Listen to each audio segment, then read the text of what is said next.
অনেক রাত হয়েছে, বাসায় যাবেন না? আজকে সারা রাত পার্টি চলবে। সারা রাত অনেক রাত হয়েছে, বাসা চলেন যাই। আরে ভাই রাখেন, সারা রাত পার্টি করবো, তারপর ভোরের দিকে ব্যবসা দেখবে কে? ব্যবসা? আরে ভাই ব্যবসা বহুত চলতেছে, আগে এনজয় করি না। লাইফটা এনজয় করতে করতে ব্যবসা একদিন লাটে উঠবে। যান তো ভাই, যান, আপনি যান। আচ্ছা যাচ্ছি আমি, ব্যবসা কিন্তু কারে উঠবে।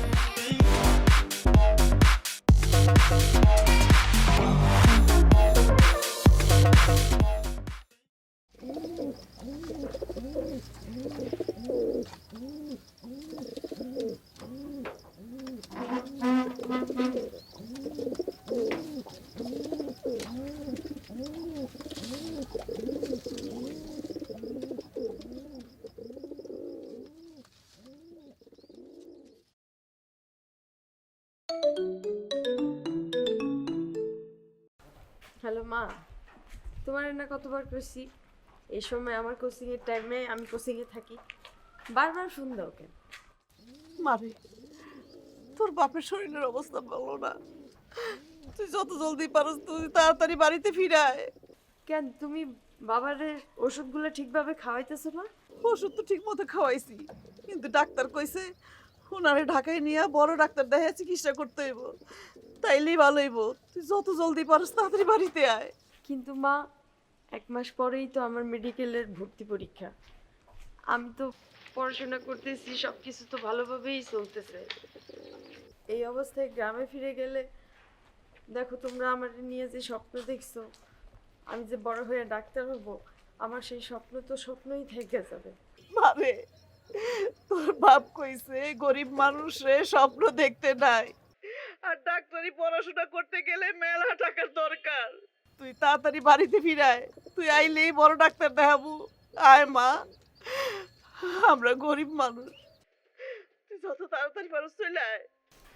আচ্ছা মা, তুমি কোনো চিন্তা করো না, আমি দেখছি। আচ্ছা ঠিক আছে, যত জলদি পারস চলে আইস মা। ঠিক আছে, রাখি।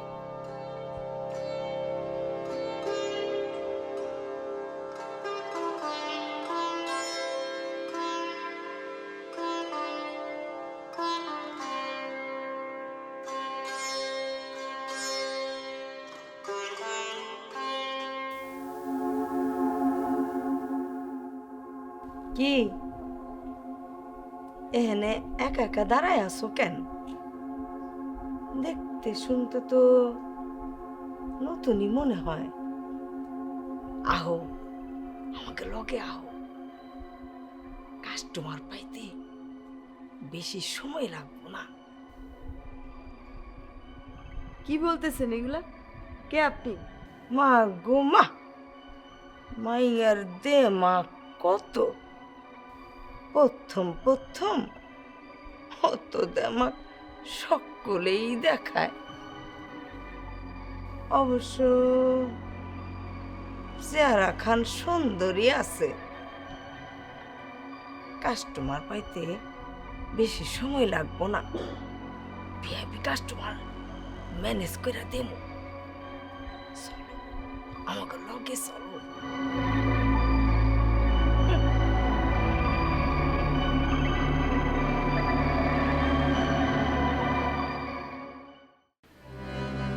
চোখের সামনে আমার ডাক্তার হওয়ার স্বপ্নটা শেষ হয়ে যাইতেছে। এই দালান কোঠার শহরে কোনো মেধা প্রতিভার কোনো মূল্য নাই, কিন্তু আমি তো ডাক্তারই হইতে চাইছি। আমার মা বাবার স্বপ্নটা আমি পূরণ করতে চাই। এদিকে বাবার চিকিৎসাটা না হইলে তারাই তো আমার দুনিয়া, তারাই তো আমার সব। আমার কিছু একটা করাই লাগবে। এইভাবে আমি বৈশা বৈশা কোনো সমাধান করতে পারবো না। না, এত ভাবাভাবির কিছু নাই। আমার স্বপ্ন আমারই পূরণ করতে হবে। এই পথে যাওয়া ছাড়া আমার আর কোনো পথ খোলা নাই।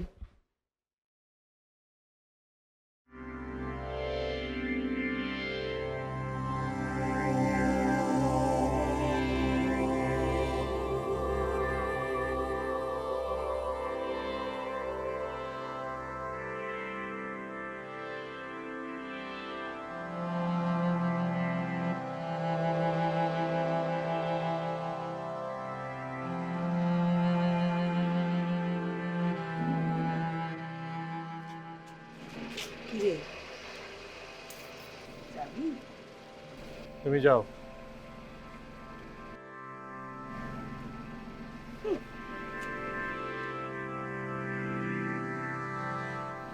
তুমি এদিকে আসো।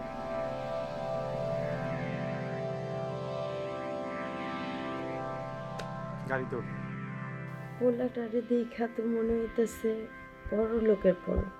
না, এই সুযোগ হাতছাড়া করা যাইব না। বাবা মা, তোমরা পারলে আমারে ক্ষমা করে দিও।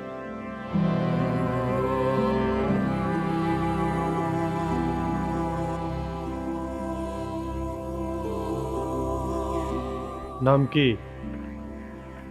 আরিশা। কোনো সমস্যা? চোখে জল কেন? না, ও কিছু না। আচ্ছা, আমরা কোথায় যাচ্ছি? বাসায় না অন্য কোথাও? আমরা এখন বাসায় যাচ্ছি, এতক্ষণ হোটেলেই ছিলাম।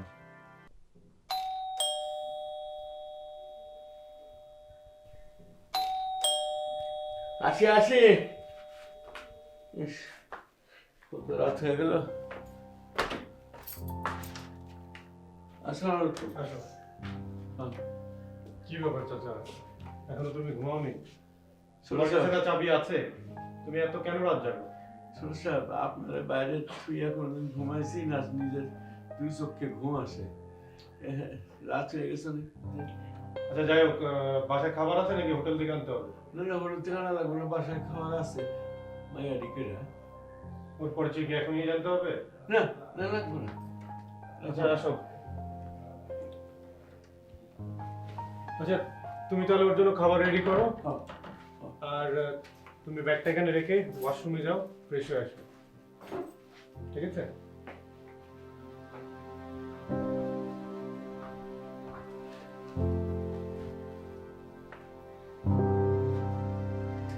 এইদিকে।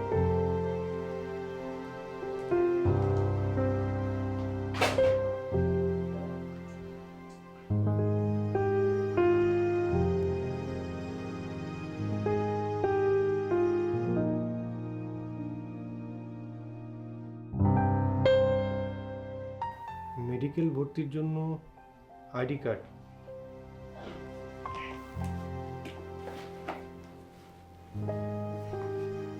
মেডিকেল ভর্তির গাইড বই,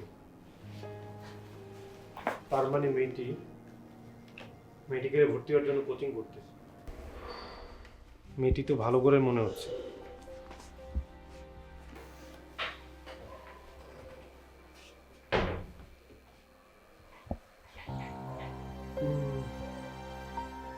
বসো এখানে।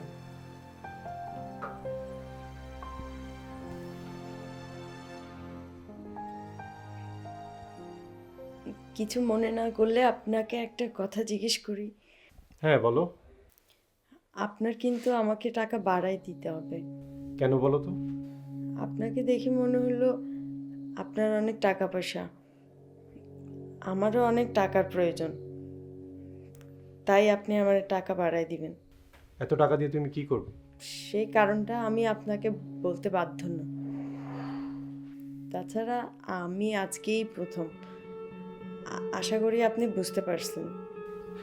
হ্যাঁ আমি বুঝতে পেরেছি, বাট যে মেয়ে মেডিকেলে ভর্তি হতে চায় তার তো এত রাতে মানুষের মনোরঞ্জন করার কথা না, রাত জেগে স্টাডি করার কথা।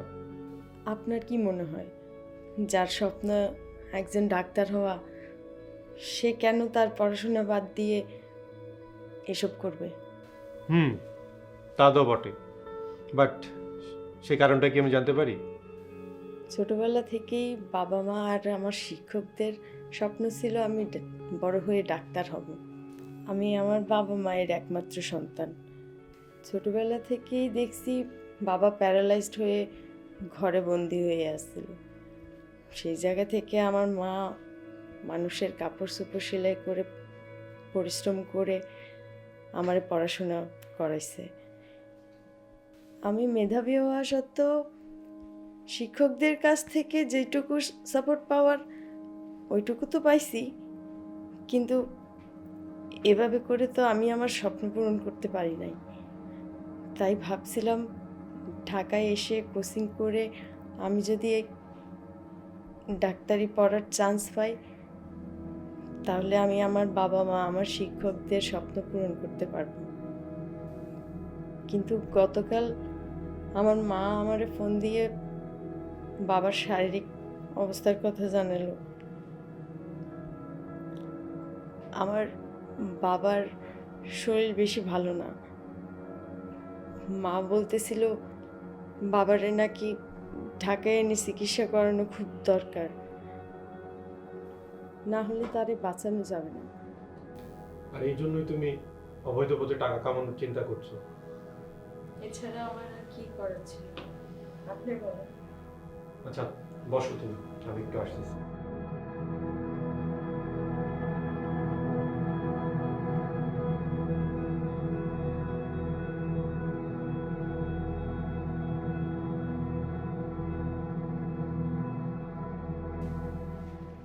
এটা ধরো,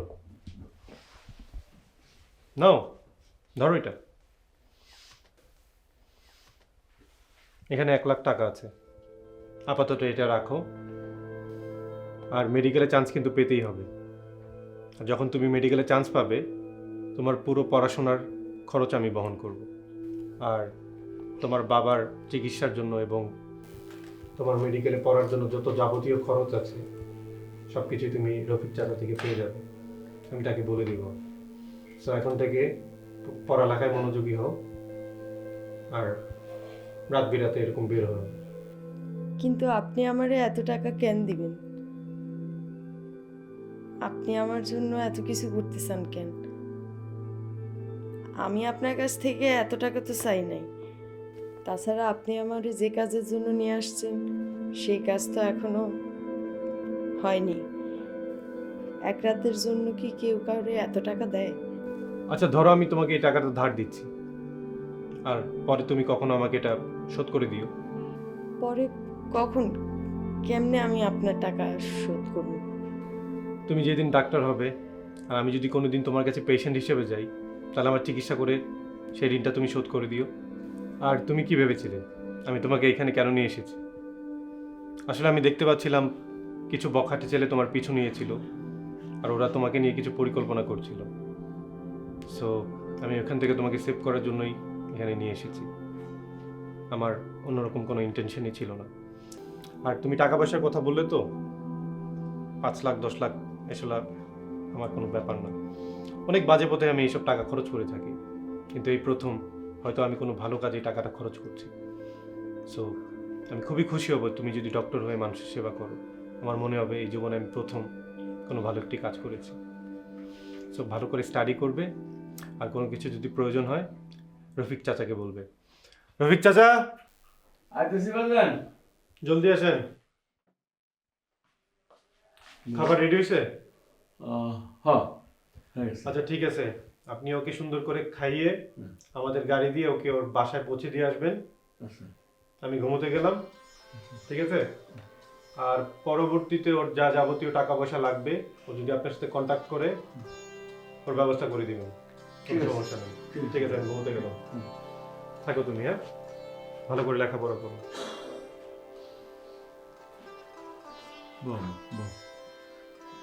তোমার কোনো ভয় নেই না তো? আমি আমি আমি ড্রাইভার নিয়ে বাসা পৌঁছে দেবো। আর ওই তোমার বাড়িটাও চিন্তা মনে। আপনার স্যারের বাবা মা ওনারা কোথায়? স্যারের বাবা মার কথা কইতে গেলে তো সে মেলা কথা কমন লাগে। তারপরে কই, আমগো স্যার যখন ছোট তখন স্যারের মা মারা যায়। মারা যাওয়ার পরে বড় স্যারে আরেকটা বিয়া করে। সৎ মা তো পুরোটার উপরে খুব চড় থাপ্পড় মারতো সবসময়। আমার না দেখা খুব কষ্ট লাগতো। একদিন দুই দিন আমি কথা কইতে গেছি, আমারও মার দিছে। তো বড় স্যার না, টাকা তো আল্লাহ দিলে অভাব নাই, ছেলের ভবিষ্যতের কথা চিন্তা করে বিদেশে লেখাপড়া করতে পাঠাইছে। ছোট স্যার তো লেখাপড়া করছে বিদেশে, অনেক কাল বিদেশে আসছিল। তারপরে বড় হইয়া স্যারে দেশে আইছে। বড় স্যার পরে যে মেয়ের বিয়া করছিল, এটি তো খাটাসের খাটাস 60 নিয়ে একবারে খালি টাকার লোভে বিয়া করছে। একদিন হয়েছে কি, সব টাকা পয়সা লইয়া আরো কে কি চেক মেক সই টই করা বলে না, এটি লইয়া গেছে গেছে। তখন বড় স্যারে মনে দুঃখ কষ্টে বিদেশ গেছে। আর আমি ছোট স্যারের লগে আসি, মানুষ করতেছি। এই যে রান্না বাড়া খাওয়া থাকা, মনে করেন যে ধরেন কি আমি এর বাপ, আমি এর মা। উনি বিয়ে করেননি? বিয়ে সাথীর কথা কইলে স্যারে খেপা যায়। ওই যে বাপ মায়ের সম্পর্ক কেমন জানি একটা দূর দূর না, ছাড়া না, এর লেগে বিয়া কথা শুনবারই পারে না। আমার কথা কয়, চাচা তোমার আমি অনেক আপন মনে করি, এই বিয়ার সাথে সম্পর্কে কোনো কথা কইব না। আমি বাবা আর কিছু কইতে পারি না।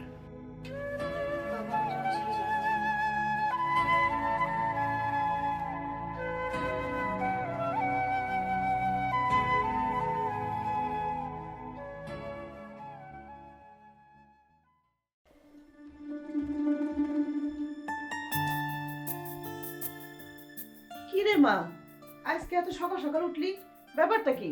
বাইরে কি কোনো জরুরি দরকার কাজ আছে? মা, আমার ইমার্জেন্সি পেশেন্ট দেখতে যেতে হবে, আমি বেরোচ্ছি। আর একটু নাস্তা করে যা। না মা, নাস্তা টাস্তা করার একদম সময় নেই, আমি গেলাম। হ্যাঁ, আর তাহলে কিন্তু বাইরে কিছু খাইয়ে নিস। আচ্ছা খাবো মা, ঠিক আছে। আচ্ছা মা, যা, সাবধানে যাইস কিন্তু। হ্যাঁ হ্যাঁ, ওকে।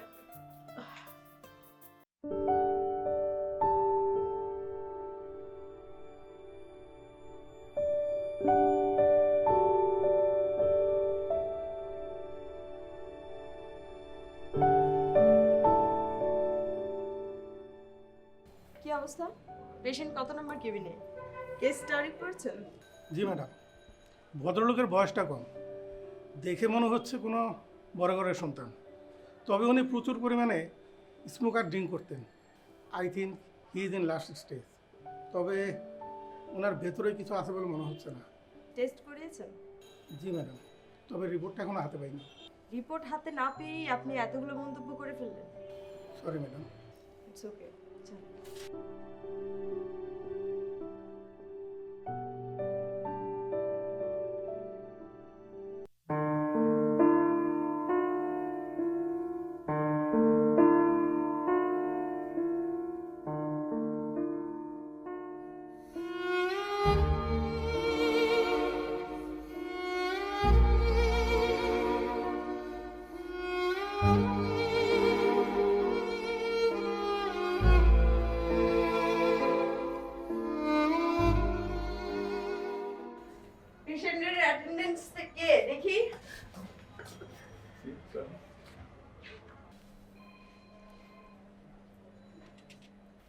বাজারও নিয়ে।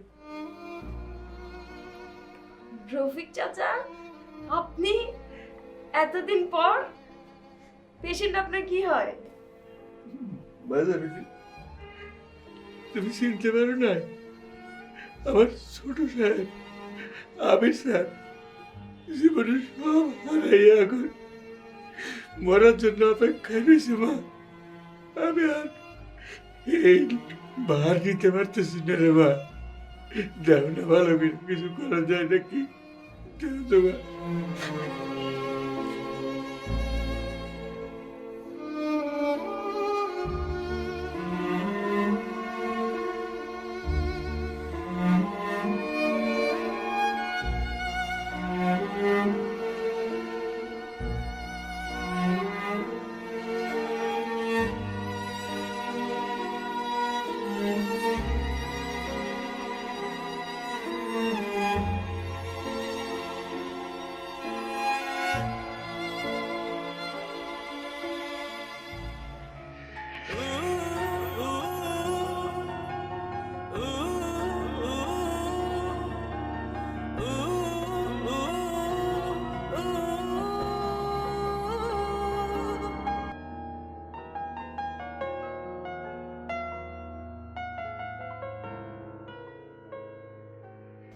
এই 8 বছরে আমি যে আপনাদেরকে কতবার যোগাযোগ করার চেষ্টা করেছি, আপনারা কোথায় ছিলেন চাচা? আজকে আমি ডাক্তার আরিশা যদি আপনার সামনে দাঁড়িয়ে আছি, এটা একমাত্র তো আবির সাহেবের কারণে, তাই না? আমার বিপদের দিনে যে মানুষটা আমার মাথার উপরে ছায়া হয়ে ছিল, যে মানুষগুলো আমার পাশে ছিল, সেই মানুষগুলোকে আমি খুঁজে খুঁজে অস্থির হয়েছি। আমি সেই মানুষগুলোকে পাইনি কেন? সে অনেক কথা রে মা। এই 8 বছরে আমার ছোট সাহেবের উপর থেকে অনেক বড় ঝড় গেছে। চাচা, আপনার কি মনে হয় আমি আপনার ছোট সাহেবের কথা ভুলে গেছি? আমার কি মনে পড়ে নাই? আরে মা, বড় সাহেব বিদেশে ব্যবসা করতে গিয়ে অনেক অনেক টাকা লস হয়েছে। এর বাদে টেনশন করতে করতে একদিন স্ট্রোক করে মরছে। ছোট সাহেবের তখন মাথার উপরে বাস পড়ার মতো পড়ছে। এত টাকা চেনা শোধ করবো কেমনে? বাড়ি ঘর জমি জায়গা যা ছিল সব বেচা বাপের ঋণ শোধ করছে। আমি খালি কইছিলাম বাবা কিছু নিজের লেগে রাখবি না। তখন আমার একদিন বললো, চাচা বাবার ঋণ নিয়ে আমি কবরেও যাব না। এর বাদে বড় স্যারের বন্ধুর মেয়ের সাথে বিয়ে হয়েছিল। মাইয়াটা মোটেও ভালো আসছিল না। আমার ছোট সাহেবরা কোনো যত্ন আত্মি করতো না। সারাদিন বন্ধু বান্ধব পার্টি এই সমস্ত নিয়ে থাকতো। এর বাদে একদিন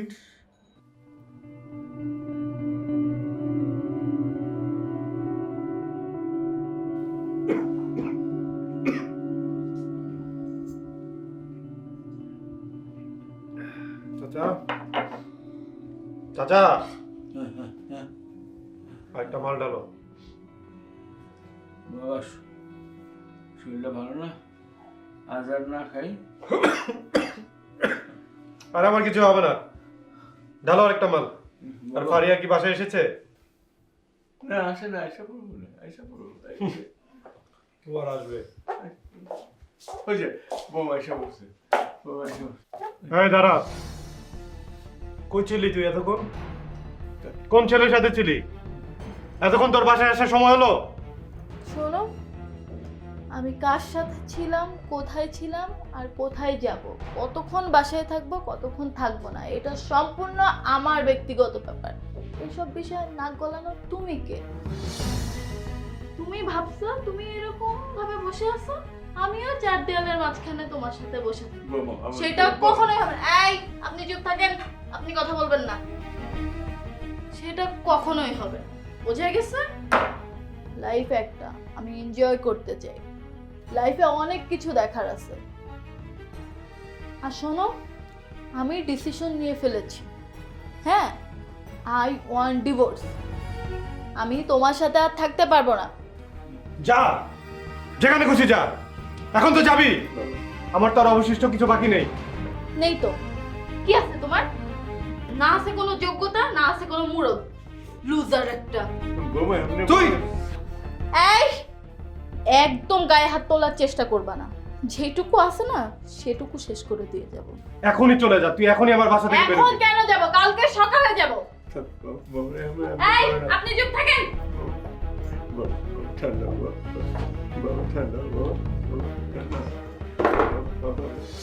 আরে মাল দাও, মাল ডালো।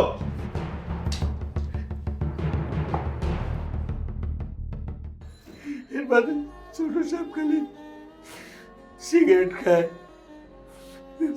আর মদটা যেগুলো খায়া আমি কত চেষ্টা করছি থামাইতে পারি নাই রে মা, পারি নাই রে মা। আমি পোলারের আমি ছোট্টবেলাতে দিজাতে মানুষ করছি তো এর মায়া ত্যাগ করে কোনো হালে যাইতে পারি নাই মা। চাচা, চাচা, বাবা উঠো উঠো উঠো উঠো বাসা বাবা। আপনি এখনো বাসায় যাননি রাতে? তোমার এই অবস্থায় হসপিটালে তুই বাসায় যাইতে পারি বাবা? বাইক গেলে কি শুভ হইব? চাচা, আপনি কি আমার জন্য, আমার পরিবারের জন্য সবকিছু ত্যাগ করে দিবেন? এটা কি খাও বাজান? তোমার আব্বা আমার এতটুকু বয়সে নিয়ে আসছিল, তো মনে খায়া ফেলাইতে এত বড় হয়েছি। আমার নিজের বসু তো এখন তুমি ছাড়া আর কেউ নাই বাজান। তোমার কষ্টের মধ্যে ফেলাইয়া আমি কই যাবো খাও? ভালো বাবা, তারপর অনেক দিন বাড়ি যাবো। ভালো বাবা, আসো মা, আসো। ওই দেখো খেলাইছিল।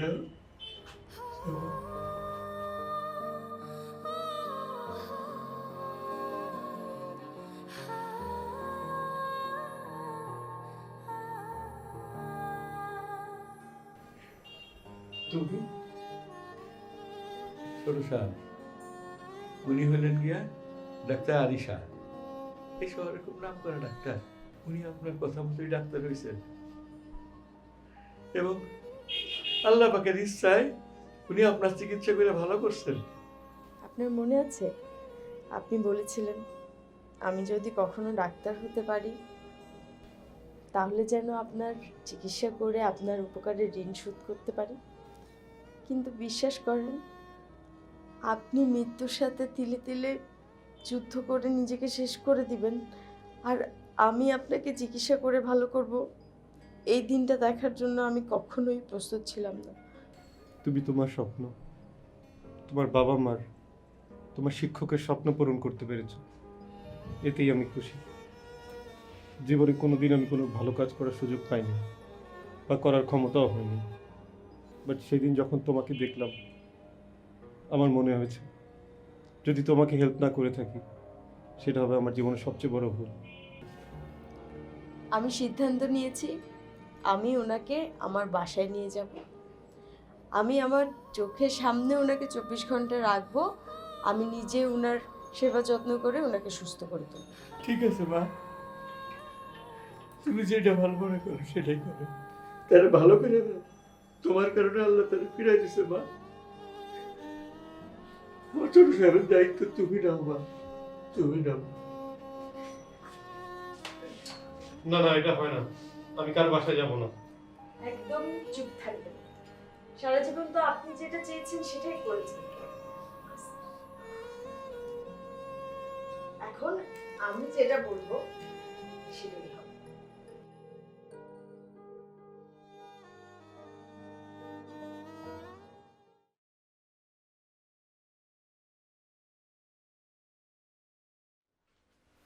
আসসালামু আলাইকুম। ওয়ালাইকুম আসসালাম। বসেন। মা, হ্যাঁ, উনি আবি সাহেব, চিনতে পেরেছো? ও হ্যাঁ হ্যাঁ। ওই যে যার কথা বলেছিলাম না তোমাকে। এখন কেমন আছো বাবা? জি আন্টি, আগের চেয়ে ভালোই আছি। যাক, আয়শা যেভাবে টেক কেয়ার করছে। যাক ভালো। আচ্ছা শোন, তোরা বসে কথা বল, আমি নাস্তার ব্যবস্থা করি। হ্যাঁ, বসো বাবা, একটু যেতে দে। যাও। তোরা বসে কথা বল। হ্যাঁ, বেশি কিছু করার দরকার নেই। আচ্ছা। কি খাবেন? তোমাদের যা ইচ্ছা।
মা, কি করো?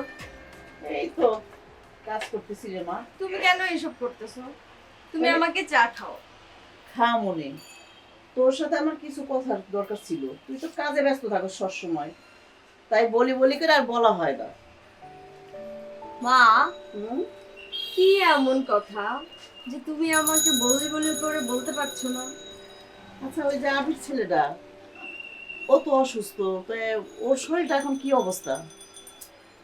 হ্যাঁ, উনি এখন পুরোপুরি সুস্থ আছে। তাহলে তো মনে হয় ওর বাড়িতেও ফিরে যাবো না?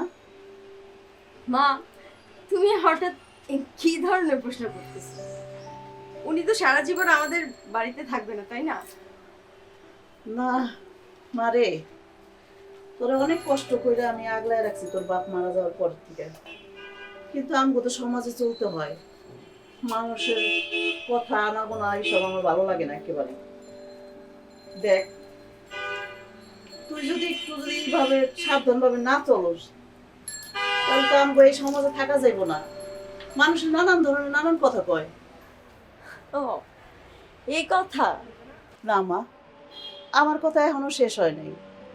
দেখ মা, তুই তোর স্বপ্ন পূরণ করতে পারছো, তুই ডাক্তার হইছ, তোর এটাও ভাবতে হইব তুই মেয়ে, তোর তোর বয়স হয়েছে, তোর এটা ভাবতে হইব তোর বিয়ে শাদী করতে হইব।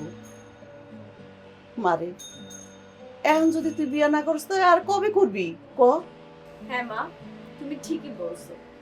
এবার সত্যি সত্যি বিয়েটা আমি করেই ফেলবো। তুমি কোনো টেনশন নিও না।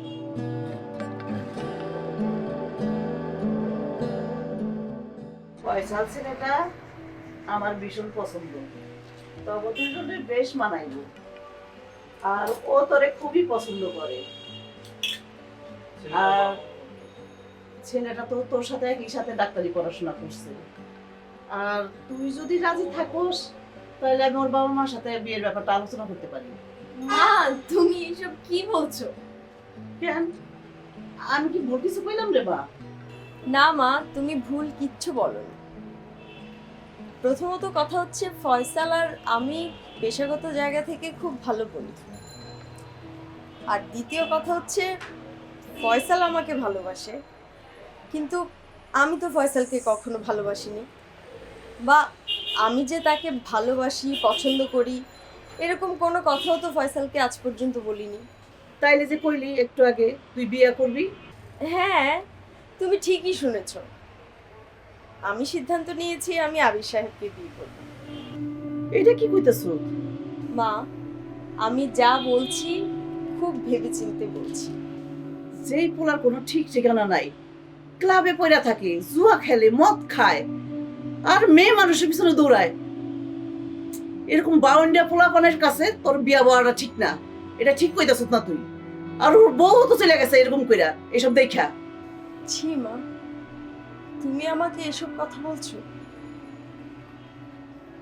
তুমি ভুলে গেছো সেদিন রাতের কথা? সেদিন রাতে যদি উনি আমার উপর সহানুভূতি না দেখাতো, তাহলে আমি আজকে ডাক্তার না, আমি একজন পতিতা হয়ে রাস্তায় রাস্তায় দাঁড়িয়ে মানুষের মনোরঞ্জন করতাম।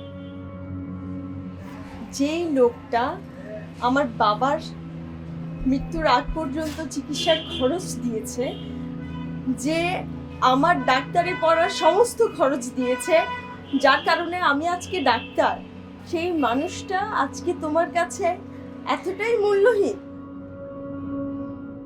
ন্যূনতম কৃতজ্ঞতা বোধটাও তোমার মধ্যে নেই মা। কৃতজ্ঞতা বোধ থাকবো না কেন? পোলাটা অসুস্থ ছিল, ওরে সুস্থ করছো, বাসায় আনছো, ওরে ঠিক মতো যত্ন করছো, আর কি চাই ক? ও তোর জন্য, তোর বাবার জন্য যেগুলা করছে সেই হিসাব করে টাকাটা দিয়ে দিলেই তো হয়, আর তাইলেই তো ঋণ শোধ হয়ে যায়। টাকা পয়সা দিয়ে মানুষের ঋণ শোধ করা যায় মা? তুমি তো লোকটার বাহিরটা দেখেছো, তাই এসব কথা বলছো। কিন্তু আমি তো সেদিন রাতে দেখেছি লোকটা ভেতর থেকে কতটা সুন্দর, তার মন কতটা উদার। মা প্লিজ মা, তুমি আর আপত্তি করো না। এদিকে ঠিক আছে, তোর যেটা মনে চায় তুই সেটাই করিস। আমার তো বয়স হচ্ছে, আমার আর কি, আমি এই আছি এই নাই, কয়দিন আর বাঁচো। তোরে যারে ভালো লাগে তুই তারই বিয়া করিস। সত্যি বলতেছো? হ মা। ও থ্যাংক ইউ সো মাচ মা। মা তুমি অনেক ভালো। হইছে হইছে হইছে, আর পাগলামি করতে হইব না, পাগল মাইয়া। হইছে হইছে তো, ঠিক আছে।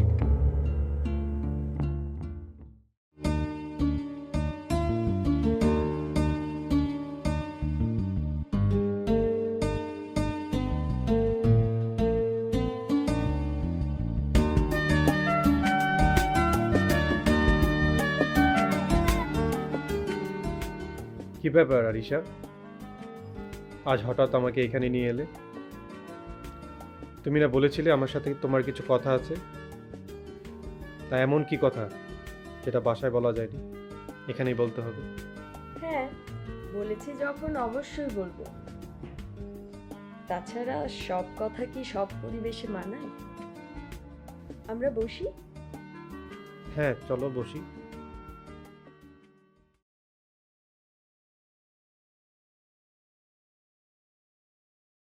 তা বলো কি বলবে? সেই 8 বছর আগে যখন আপনার সাথে আমার পরিচয় হয়েছিল, সেই রাত থেকে শুরু করে আজ পর্যন্ত আপনার প্রতি আমার 4 ধরনের অনুভূতি কাজ করেছে। প্রথমটা ছিল ভয়, যেন তেন ভয় নয়, প্রচণ্ড রকমের ভয়। কারণ যেদিন আপনার সাথে প্রথম দেখা, সেই রাতে আপনি যেভাবে রাস্তা থেকে আমাকে আপনার বাড়ি পর্যন্ত নিয়ে গিয়েছেন, আর আমি আপনার সাথে যে উদ্দেশ্যে গিয়েছি সেটা যদি আসলেই ঘটতো, তাহলে হয়তো আমার জীবনের গল্পটা বদলে যেত। কিন্তু আপনি আপনার জায়গা থেকে উদার মন মানসিকতার পরিচয় দিয়েছেন সেদিন। আপনি সেই ঘটনা আমার সাথে ঘটতে দেননি, আমার জীবনটাকে পাল্টে দিয়েছেন। আর দ্বিতীয়টি? দ্বিতীয়টা ছিল আপনার প্রতি এক ধরনের মায়া। মায়াটা কেন? যদিও আপনি আমাকে কিছু বলেননি, কোনো কিছু শেয়ার করেননি, কিন্তু আমি আপনাদের বাড়িতে যাওয়ার পর রফিক চাচার কাছ থেকে আপনার সম্বন্ধে অনেক কিছুই জানতে পারলাম। এরপর আপনার প্রতি মায়াটা যেন আরো গভীর হয়ে গেল। এই কবছরে আমি আপনাকে কত খুঁজেছি, মনে মনে আমার প্রতিটা মুহূর্তে আমার মনের অস্তিত্বের জায়গা থেকে আপনাকে খুঁজে বেরিয়েছি। আজ এত বছর পর যখন আমি আমার সেই খুঁজে ফেরা মানুষটিকে ফিরে পেয়েছি, তাহলে তো আজ আমি বলবোই, যদি আবার পাই গো তোমার দর্শন অনেক বছর পরে, কেমন করে করব তোমায় সম্ভাষণ, নীরবতার নিবিড় অশ্রুনীরে। কি বল? ভালোবাসবেন আমার? এটাই কি তোমার 4 নাম্বার অনুভূতি? জানি না। দেখো হারিসা, তোমার নিষ্পাপ ভালোবাসাকে অসম্মান বা অবহেলা করার সাহস বা ক্ষমতা কোনোটিই আমার নেই। তবে একটি কথা বলতে চাই, আমার এই অভিশপ্ত জীবনের সাথে তোমার নিজের জীবনটা কি জড়ানো ঠিক হবে? এই জীবনে আমি যাকে আঁকড়ে ধরে বাঁচার চেষ্টা করেছি, সবাই আমাকে ছেড়ে চলে গিয়েছে। সেজন্যই বলছি, আমার এই অভিশপ্ত জীবনের সাথে তোমার এই সুন্দর জীবনটিকে জড়িয়ে নিজের জীবনটিকে নষ্ট করো। এমনও তো হতে পারে যে মানুষটাকে আঁকড়ে ধরে আপনি বাঁচতে পারেন, সেই মানুষটা আপনার জীবনে হয়তো এখনো পর্যন্ত আসেনি, আর এখন যখন এসেছে আপনি তাকে দূরে ঠেলে দিচ্ছেন। কিন্তু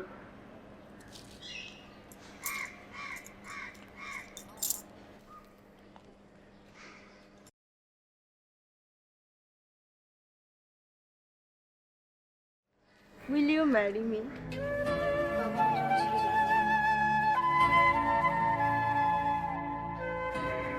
yes, I will.